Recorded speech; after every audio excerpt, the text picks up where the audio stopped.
Amén.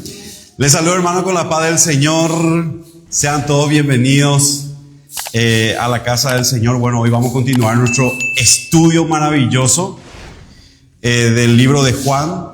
El que tenga su Biblia, ábralo en Primera de Juan, capítulo 1, el verso 6.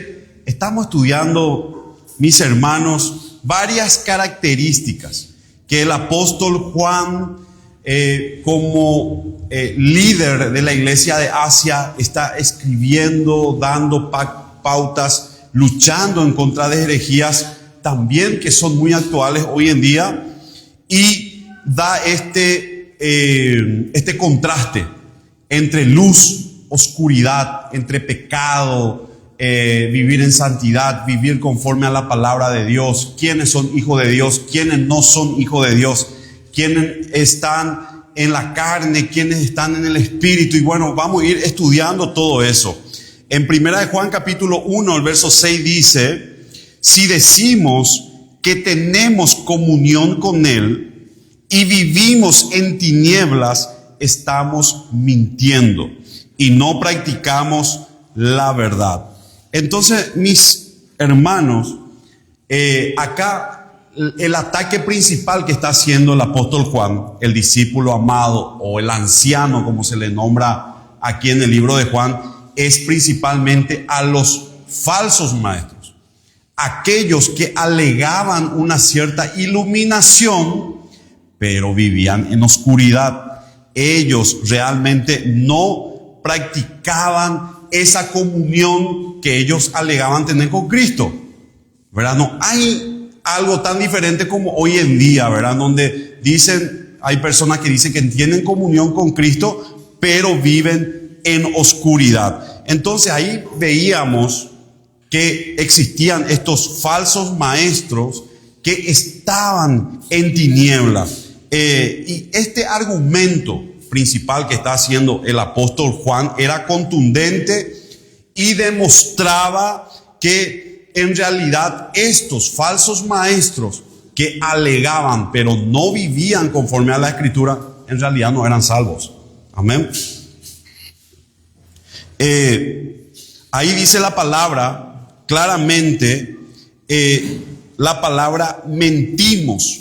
Y ahí en el verso, si miramos Primera de Juan capítulo 1, 6, dice: si decimos que tenemos comunión con Dios o con Él y vivimos en tinieblas, estamos mintiendo y no practicamos la verdad. Acá, como decía recién, había estos falsos maestros que alegaban que tenían una comunión con Cristo, pero su vida reflejaba otra cosa.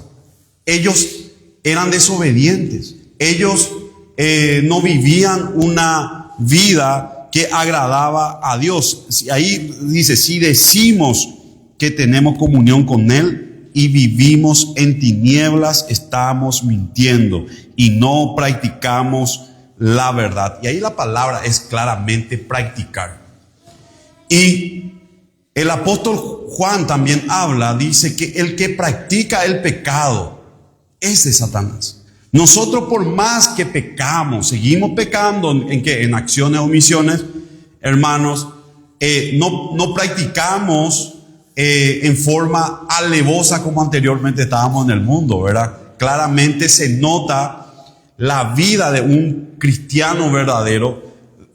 Una vez que ha recibido esa fe verdadera, hay un cambio de vida latente.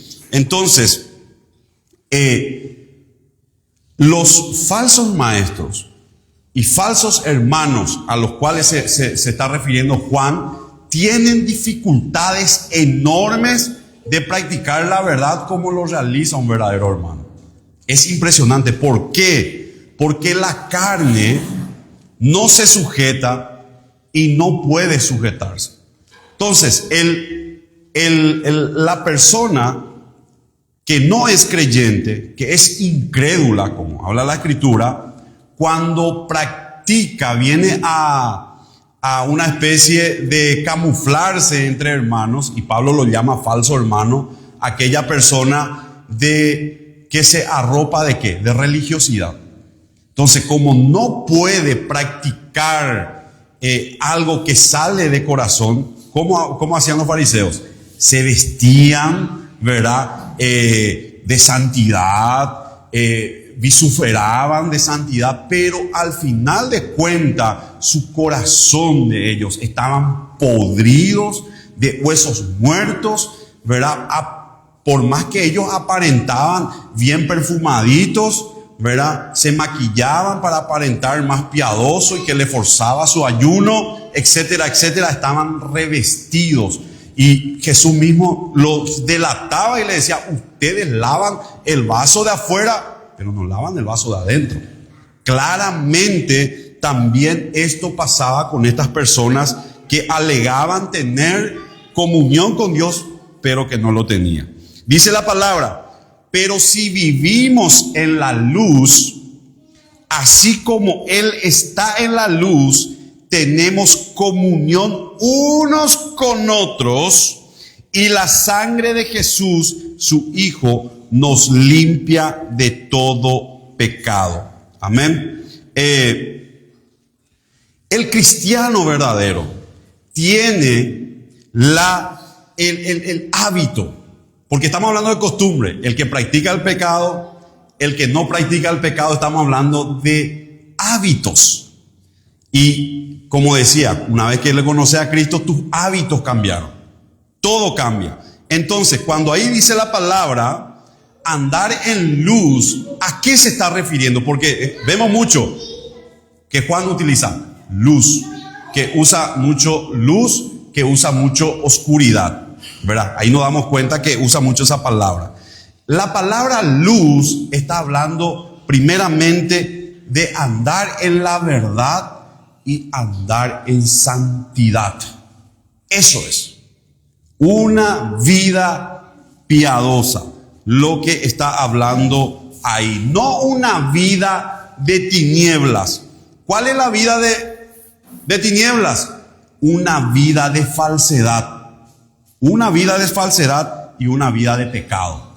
Porque el religioso es caracterizado por la Biblia y por Cristo y por como nosotros vamos, es como una fachada, ¿verdad? Como algo, una vida de mentiras, ¿verdad? Primeramente, ¿para qué? Para agradarle a los hombres, busca los lugares altos, que la gente le llame profeta, apóstol, etcétera, etcétera. Él busca un reconocimiento humano, no busca la aprobación de Dios. Ahora, el cristiano verdadero no anda primeramente practicando el pecado y no es falso. Él es transparente, amén, y no tiene nada que ocultar. Como dice la palabra, la luz nosotros no lo podemos esconder debajo de la mesa. Una ciudad asentada sobre un monte no puede esconderse. Sí o sí, eso está escudriñándose en todo tiempo, primeramente por Dios, y después también los demás están mirando cómo nosotros andamos, ¿verdad? Entonces, el cristiano verdadero vive en una limpieza continua. Eso no quiere decir que no nos ensuciemos, ¿verdad? Porque seguimos pecando, pero el cristiano verdadero reconoce su pecado. El cristiano falso no lo reconoce. Él se cree autosuficiente y mira su justicia personal, sus méritos personales. Yo oro, yo ayuno, yo hago esto. No. Pero cuando nosotros somos cristianos verdaderos, el Señor primeramente nos da un espíritu de bancarrota espiritual. Es como que nos falta, es como que no nos merecemos lo que hemos recibido, ¿verdad? Muchas veces nos sentimos de esa manera y estamos en constante limpieza porque reconocemos nuestro pecado, reconocemos cuando le fallamos al Señor y eso que pasa nos lleva a pedir perdón. Y ahí nos vamos limpiando constantemente, ¿verdad? Y el Señor también, en este caso, nos va limpiando, van perdonando, y nosotros vamos avanzando en esa vida de luz. Vamos avanzando en esa vida de luz, ¿verdad? Que es realmente el carácter de Dios. Amén. Hay algo que nosotros no podemos, el religioso intenta imitar una vida piadosa, pero no lo puede, porque la carne no puede sujetarse. La carne choca con una realidad que le imposibilita y busca un montón de excusas. No, esto, lo otro, tal cosa. Pero cuando se arropa a través de ¿qué? De las religiones y de los méritos. Pero a la hora de analizar los frutos, nos damos cuenta de que es cizaña. No tiene fruto de verdadero. Aparenta como cristiano, ¿verdad? Pero no lo es. Amén. Entonces, Dios tiene un carácter. Dios tiene un atributo que es la santidad. Entonces, nosotros que tenemos el gen de Dios, que hemos nacido de nuevo, ¿qué vamos a desarrollar? Naturalmente, sin forzarnos, el Señor nos va a llevar a la santidad. No es algo forzado. El santurrón procura la vida piadosa. Él se esfuerza, pero nunca llega. Él nunca llega, ¿verdad? Por más que se levante a orar, se esfuerce, ayune, etcétera, etcétera, nunca va a llegar, porque con los medios carnales no podemos sujetarnos a Dios, a la ley de Dios. No podemos vivir una naturaleza diferente, por más que nos arropemos como fariseos. Ahí está el tema.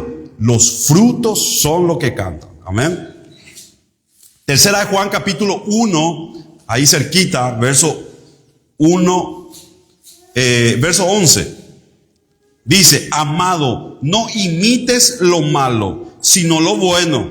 El que hace lo bueno es de Dios, pero el que hace lo malo no ha visto a Dios.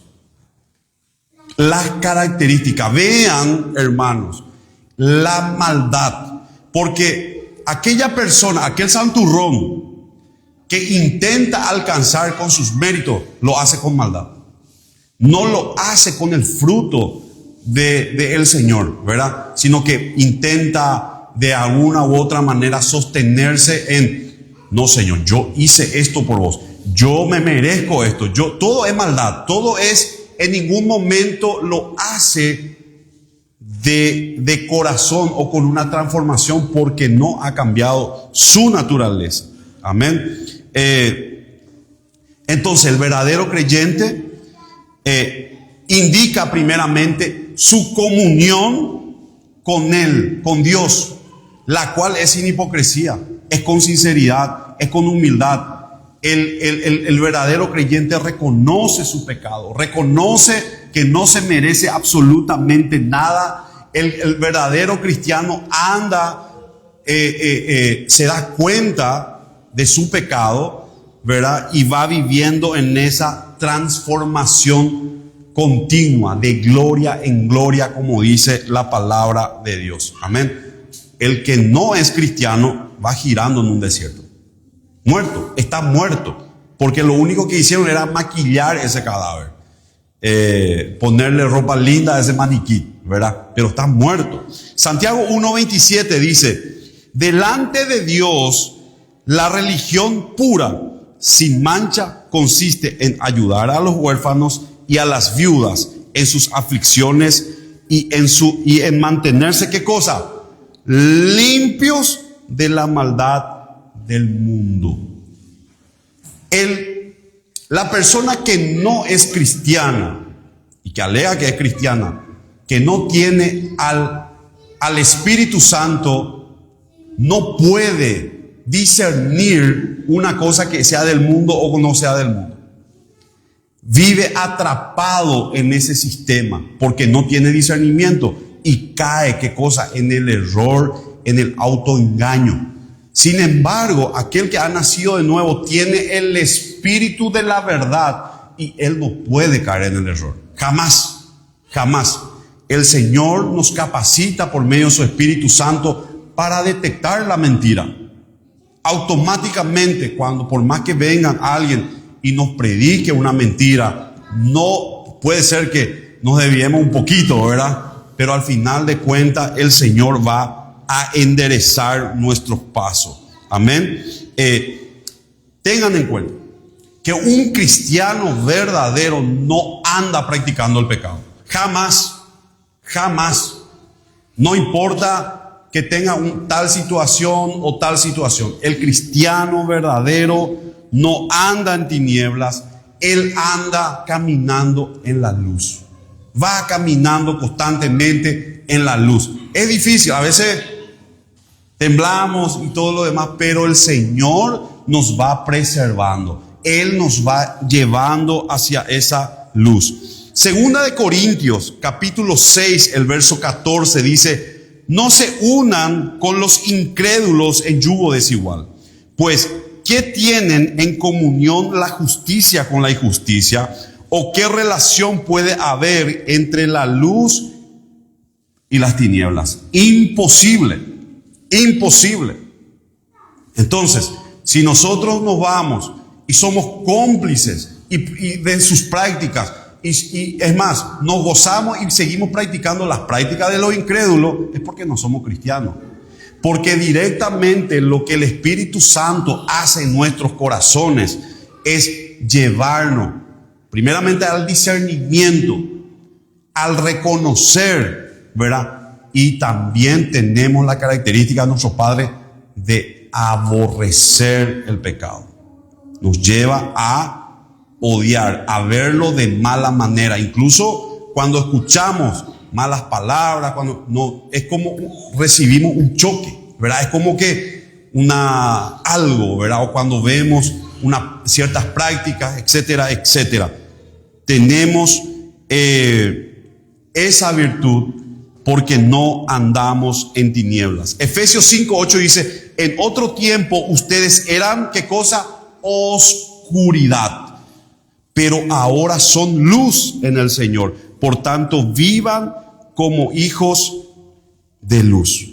¿Qué quiere decir eso? Vivir en santidad. ¿Qué quiere decir la santidad? Vivir apartado de la práctica del pecado y vivir en la verdad. Amén. A eso se está refiriendo aquí la palabra de Dios. Colosenses capítulo 1, el verso 12. Dice, vamos a leer hasta el 13. Darán las gracias al Padre que nos hizo aptos para participar de la herencia de los santos, y que también nos ha librado del pecado, del poder de la oscuridad, y nos ha trasladado al reino de su Hijo amado, de su amado Hijo, en quien tenemos redención por su sangre, el perdón de los pecados. Amén. Entonces, esa limpieza que tenemos con el Señor, por medio del Señor, es continua. Amén. Es importante, hermano, porque el Señor nos muestra nuestro pecado. El Señor nos revela, Él te confronta, ¿verdad? Pero nosotros, el Señor, como tenemos un corazón transformado y somos sensibles al Señor, el impío no es sensible a su pecado, no reconoce su pecado, ¿verdad? Y a veces lo reconoce, pero no puede salir del charco. Sin embargo, nosotros, por medio del Espíritu Santo, tenemos ese poder, porque es el poder del Espíritu Santo. Primera de Juan 1:9. Si confesamos nuestros pecados, Él es fiel y justo para perdonar nuestros pecados y limpiarnos de toda maldad. Amén. El 8 dice, 1 Juan 1:8, si decimos que no tenemos pecado, no nos engañemos a nosotros mismos y la verdad no está en nosotros. Acá era el ataque directamente, como habíamos estudiado en la introducción del libro de Juan, a estos falsos profetas que decían, no, una vez que voy a aceptar a Cristo, tu alma es salva y total tu cuerpo no va a ser redimido y podés pecar todo lo que vos quieras. Podés pecar y hacer. Es que ellos no podían ocultar esa práctica de pecado. Entonces, ¿qué hacen? La consienten y dicen, no, como no pueden, ¿no? Y no tienen la capacidad porque siguen presos en el pecado, ¿verdad? Y estos falsos maestros andaban ¿en qué cosa?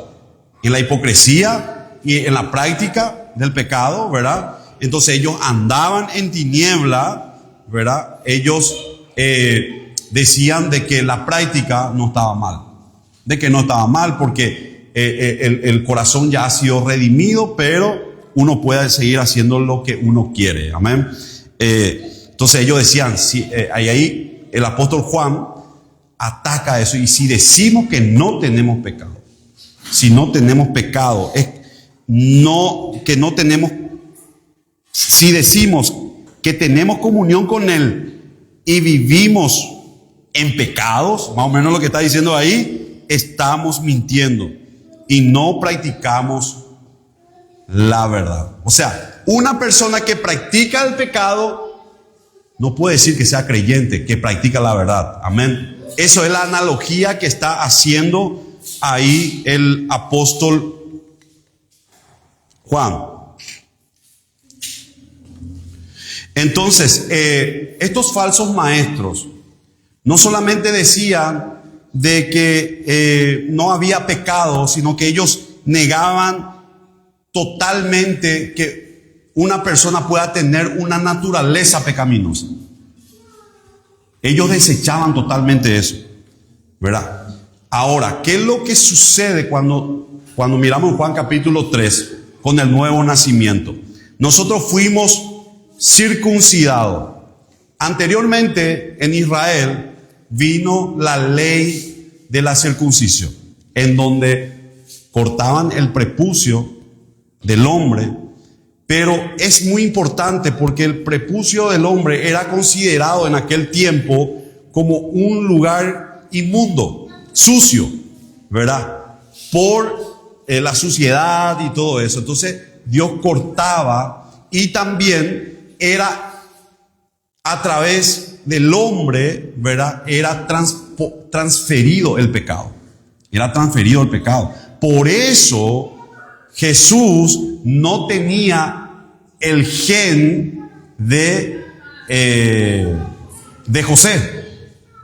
Él no tuvo el gen de José, porque el hombre es quien transmite el pecado. Entonces, ahí nosotros nos damos cuenta que la circuncisión era una sombra de lo que Cristo iba a hacer en nosotros. De compartir con nosotros, ¿qué cosa? La santidad, apartarnos, pero ya no de cortar un tejido, sino que de circuncidarnos directamente el corazón. ¿Qué es el corazón? Acá en el corazón, no, está hablando ahí de la mente, de la voluntad. Desde ese momento nosotros tenemos la aptitud, ¿verdad? Y el deseo de hacer la voluntad de Dios. Eso no quiere decir que seamos perfectos, porque Pablo mismo dice, en mi mente amo, ¿verdad?, la ley de Dios, pero mis miembros hacen otra cosa, ¿verdad? ¿Por qué? Porque todavía estamos nosotros en este cuerpo que no ha sido redimido. Pero claramente la palabra demuestra de que una vez que nosotros hemos venido a Cristo en arrepentimiento y fe, Él ha circuncidado nuestro corazón y ha cambiado nuestra voluntad, ¿verdad? ¿A cuánto le hizo eso? Él cambió nuestra voluntad, hermano.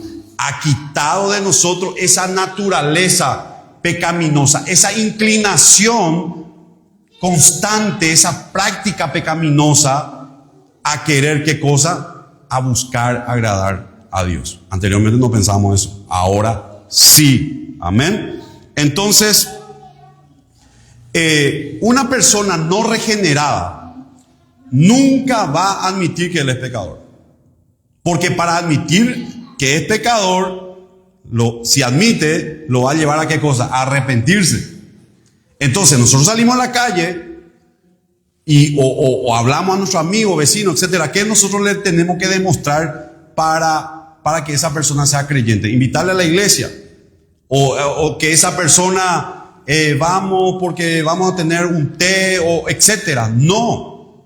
Nosotros le tenemos que mostrar su estado de pecaminosidad.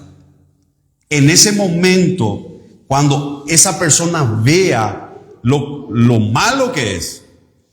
Porque si miramos la cruz, hermano, a veces, ¿verdad? Y justamente estuve compartiendo eso. A veces nosotros pensamos que, wow, qué lindo que es el ser humano, que Dios tuvo que crucificar a su hijo.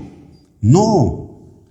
Él tuvo que crucificar a su hijo por lo perverso que es el ser humano, por lo malo que es. Él tuvo que aplastar a su hijo en una cruz para rescatarnos, porque eso era nuestra naturaleza pecaminosa. Amén. Entonces, la salvación que tiene una realidad, una vida cristiana que tiene una realidad de evidencias. Por tanto, estas personas no tenían evidencia de vida. Ellos practicaban el pecado, y ¿qué tenían que hacer? No le quedaba de otra, ¿verdad?, que convivir con su pecado y decir que su pecado, eso, como hoy en día te dicen que el casamiento homosexual o que los homosexuales adopten hijos, esté bien, que eso no es pecado, que eso no está mal, que no sea ilegal el aborto, etcétera, etcétera, ¿verdad? Intentan de alguna manera a que la gente comulgue con sus prácticas, y es eso lo que estos falsos profetas querían hacer. Mateo capítulo 19, el verso 16, dice: de pronto vino uno y le dijo: Maestro, ¿qué de bueno debo hacer para obtener la vida eterna? Él le dijo: ¿por qué me preguntas acerca de bueno? Uno solo es bueno, pero si quieres entrar en la vida, practica los mandamientos. Aquel que preguntó: ¿cuáles? Y Jesús respondió: no matarás, no adulterarás, no hurtarás, no dirás falsos testimonios, honra a tu padre y a tu madre, amarás a tu prójimo como a ti mismo. El joven le dijo: todo esto lo he cumplido desde mi juventud. Imagínate la arrogancia, ¿verdad? Yo cumplí todo. ¿Qué más me falta? Como dice Martí, informalete. Y Jesús le dijo: si quieres ser perfecto, ¿verdad? Anda, vende lo que tienes, dáselo a los pobres y tendrás un tesoro en los cielos. Después de eso, ven y sígueme. Cuando el joven oyó estas palabras, se fue triste porque tenía muchas posesiones. Se le terminó el argumento al joven rico ahí, ¿verdad? En ese momento. Entonces, hermano, porque estaba mintiendo. Él dijo: yo he cumplido. Jesús, a ver, tírame otra, a ver, ¿qué más me falta para cumplir para ser salvo? Y él le dijo: anda a vender todo. Claramente Jesús desnudó su realidad y su naturaleza, que el hombre estaba atado, viviendo en qué cosa, con su ídolo que se llama dinero y propiedades. Claramente, hermano, él reconoció en ese momento ¿qué cosa? Su propio pecado. El rico reconoció su pecado, pero ¿qué quiso? ¿Qué hizo? No quiso abandonar su pecado. No quiso abandonar. Prefirió ¿qué cosa? Irse triste. ¿Y qué hizo Jesús? Le insistió, no, le miró con amor. Nada más. Nada más. Porque este hombre ya había tomado esa decisión. Amén. Entonces, Jesús le había demostrado de esta manera, pero hay personas que no tienen esta oportunidad o no tienen un contacto con el Señor para que le pueda alumbrar. Nosotros que somos la luz. Entonces, nosotros alumbramos por medio de la lámpara que es la palabra. Entonces, las personas que están a nuestro alrededor ¿Qué deben ver? Su pecado, su realidad, que de la forma que están yendo, se están yendo aquí a una olla hirviendo eternamente. Porque las personas no vienen al Señor porque ellos creen que no necesitan del Señor. Es más, no, están muertos. Ellos no aman al Señor, ellos no necesitan. Ellos están felices y contentos. Amén. Entonces, estas personas, hermanos, desconocían totalmente su pecado y afirmaban, ¿qué cosa? De que ellos tenían una comunión con Dios. Por eso nosotros no nos debemos dejar sorprender por lo que expresan de afuera. Amén. O por su maquillaje, por su ropa, por lo que habla, por lo que dice, o por sus argumentos teológicos, de repente, ¿verdad? Intelectuales, sino que nosotros debemos ver realmente si esa persona está viviendo en la verdad. Primera de Juan 1:6. Si decimos que tenemos comunión con ¿quién? Con Dios, con Él, con Cristo, y vivimos en tinieblas o practicamos el pecado, estamos mintiendo. Estamos mintiendo. Debe haber evidencia. Debe haber evidencia de que yo soy hijo de Dios. Amén. Y esto, hermano, lleva a dos cosas. Que aquella persona no solamente está engañando quizás a otro que no tenga la luz, esa persona también se está engañando a sí mismo. Y formarles de ella. Él mismo se está mintiendo. Él mismo se está engañando, ¿verdad? Con esa falsedad espiritual escondida en la religión. Claramente. Eclesiastés capítulo 7 verso 20 dice: no hay en la tierra nadie tan justo que siempre haga el bien y nunca peque. No hay, hermano. No hay. Hoy hay mucha gente que tiene el mote que te dice: no, tú no vas a llegar. Vos tenés que hacer esto, tenés que hacer unos cuantos rudimentos, llegar, pero nunca vas a llegar a mi plenitud de santidad. Mentira, esto es tan simple. Es tan simple y tan sencillo que esto va a ser algo progresivo, natural.